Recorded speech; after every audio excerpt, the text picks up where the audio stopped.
So let's get into calories. So how do calories get calculated? There's really not the perfect way to calculate for this.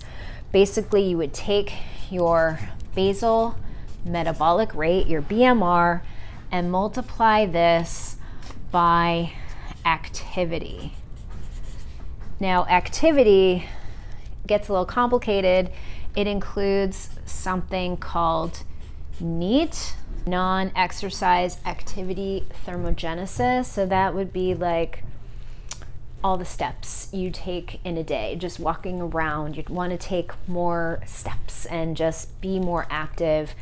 People actually tend to burn more their NEAT just by going grocery shopping and walking their dog and, you know, running around on the weekend, as opposed to even going to the gym for an hour and then sitting on their butt in their job, which is amazing that you can burn more thanks to NEAT on a weekend where you're not doing that. The more activity you do, then the more calories you're going to burn. It's like if you are a Mini Cooper and your gas tank's not that big, but you run around more than the big truck, even though the truck can take more gas, but the truck is sedentary sitting in the driveway, that Mini Cooper is going to need to be filled up with more gas. There's sort of like three ways of thinking about the calories.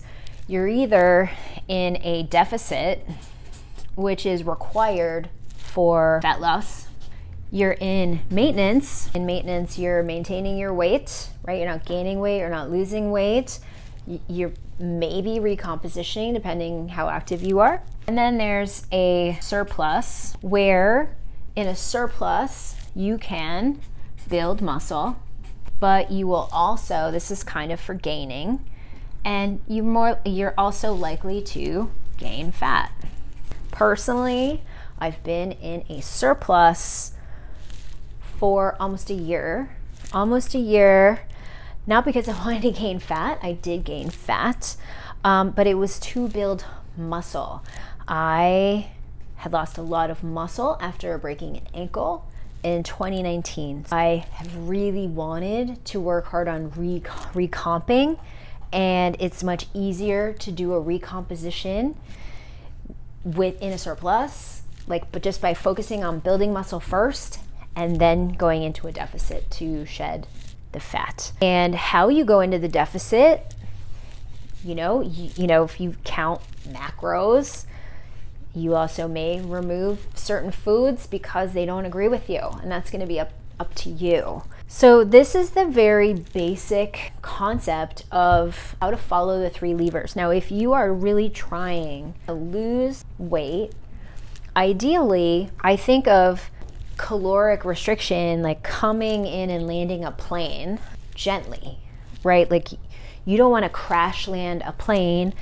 Let's say, I'm going to take myself as an example. My calories are currently at 2,500, and I'm doing very high protein. My protein is 150 to 185 grams per day. Protein is a requirement for building muscle, and ideally you're getting at least 1 gram per pound of ideal body weight. You may need more for you're really trying to optimize or just feel more satiety, okay?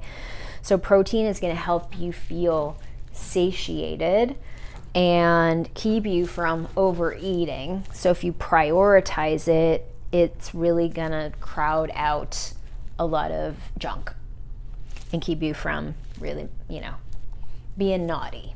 If you start at 2,500, but you're feeling impatient and you drop all the way, let's like a lot of dietary plans out there, like cookie cutter things will say, oh, eat 1,200. Well, this is I feel like you're crash landing the plane. Your metabolic rate is going to tank. It's gonna adapt very quickly, and then the weight loss would just stall out pretty quickly. So that's not how you want to diet down when you're thinking about reducing your calorie intake. You want to take it down slowly. You don't want to go below 10x your current body weight.